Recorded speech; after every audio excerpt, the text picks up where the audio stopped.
Idioms and collocations are taken as a difficult concept. What is difficult about them? इसके बारे में हम बात करने जा रहे हैं. इस स्लाइड को देखिए. इसके ऊपर आपको वो बता रहे हैं कि क्या इससे मुश्किल इसके अंदर है. एक तो ये कि they don't use it appropriately. They know but they don't use it appropriately.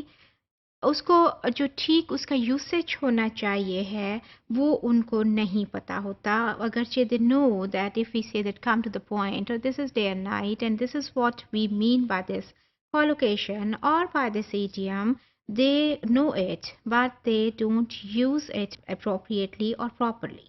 और फिर ये जो inappropriate collocations हैं, this is another problem. जैसे for instance, it's raining cats and dogs. Now quite you see, जिसको पता ना हो और जिसको exact मतलब नहीं पता, what does it mean? It's raining cats and dogs. So it might be taken as an inappropriate collocation. So it is another problem for them.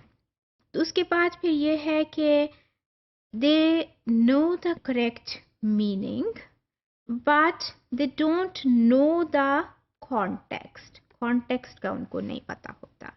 Context का मतलब ये है ना कि कुछ आगे कुछ पीछे जो बात हो रही है उसमें प्रॉपर आपका यूज़ क्या होना चाहिए, उस वाले कौन सा इडियम कौन सा कॉलोकेशन यूज़ होता है, इसका उनको नहीं पता होता. सो ये चीज़ें जो हैं ये मिलके कॉलोकेशंस को इडियम्स को डिफ़िकल्ट बना रही होती हैं.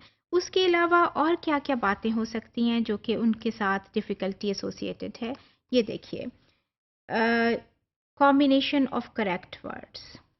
ठीक है, meaning when they learn the new words or new collocations, so combination of correct words जो है वो होना चाहिए. For instance, उसी example को मैं लेके बार बार चल रही हूँ.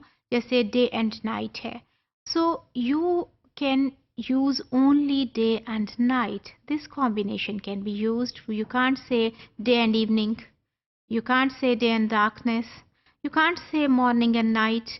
So उससे भी देखिए ना, if you say morning and night, it gives the same idea which is being conveyed by day and night.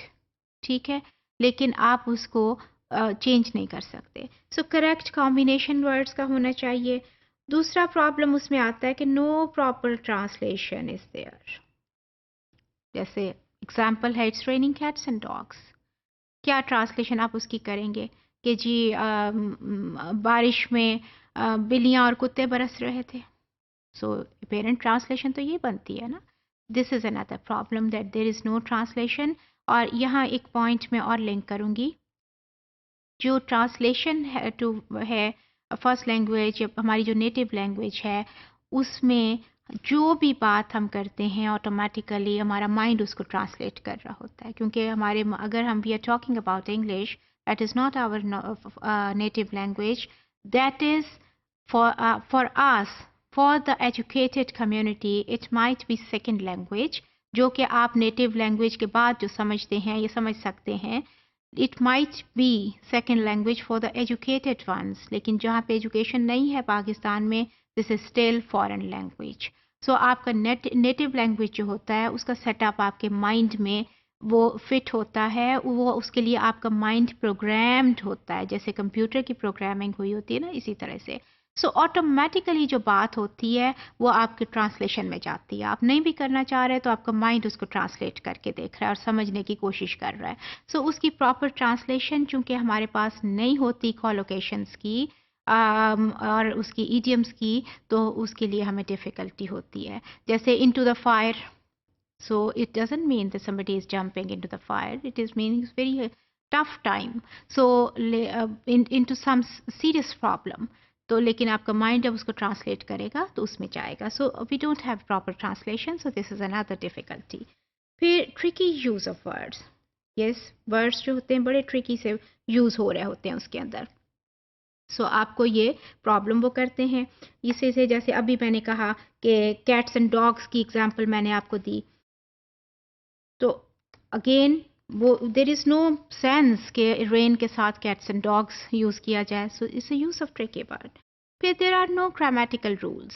Grammatical rules जो हैं they normally don't work in collocations और इन idioms because ये तो combination में चीज़ें use होनी है ना और हो रही हैं. So आप उसको कोई भी कॉम्बिनेशन वो बना के उसमें आप रख दें तो ग्रामेटिकल रूल्स जो हैं वो उसमें नॉर्मली यूज़ नहीं हो रहे होते. सो ये भी एक प्रॉब्लम होता है. और रिमेंबर जो रूल्स होते हैं they always give us help to understand something. आप कहते हैं आई एम रीडिंग, आप कहते हैं I have read this, I am reading this book, और आप कहते हैं I have read this book yesterday. अब आपको बिल्कुल क्लियरली पता है कि एक सेंटेंस जो है वो बात हो रही है अभी की, आई एम रीडिंग दिस बुक इस वक्त या in these days what ever, और आप कहते हैं I have read this book yesterday. तो आपने इसका कुछ और मतलब लिया है. क्यों लिया है? Because grammar is different and according to the grammatical rules you are understanding it correctly. लेकिन वहाँ पे चूंकि रूल्स ही नहीं हैं, ग्रामर की बात ही नहीं है, सो आपको अंडरस्टैंडिंग करने में, उसको समझने में बड़ा प्रॉब्लम होता है. This is another problem. फिर उसकी बात है कि difficult to use. Again remember it is not easy to use collocation and idiom until you know and understand it properly, appropriately and correctly. आप उसको यूज़ नहीं कर सकते. अब मसलन इनटू द फायर को आप कैसे यूज़ करेंगे? To rain cats and dogs को कैसे यूज़ करेंगे अगर आपको नहीं पता है कि इसका क्या मतलब है? सो इसकी आप कहते हैं इट्स रेनिंग वेरी हैवीली, तो you can use it easily because it's easier as compared to that expression. So लेकिन आप उसको यूज़ नहीं कर सकते, तो उसका यूसेज भी डिफ़िकल्ट है. First language interference, as I have just talked about that, कि हमारी फर्स्ट लैंग्वेज जो है वो उर्दू है या रीजनल डायलेक्ट्स हैं, जो जहाँ पर है, जिस जिस रीजन में उसकी जो फर्स्ट लैंग्वेज है वो रीजनल डायलेक्ट है या उर्दू है. ठीक है.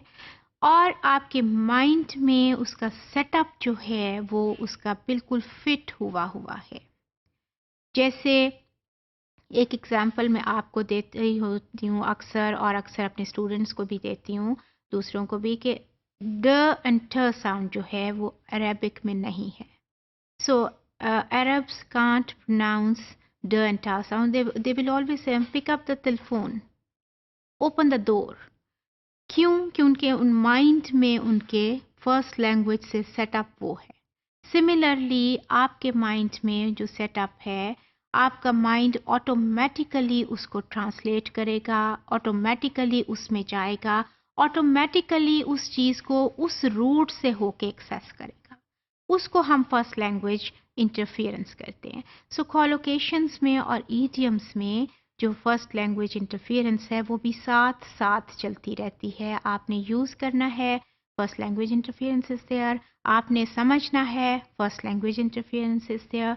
So remember, whenever we come to collocations and idioms, we always need to have, when we have a tough time, and we always need to get into a very hard working type of mode.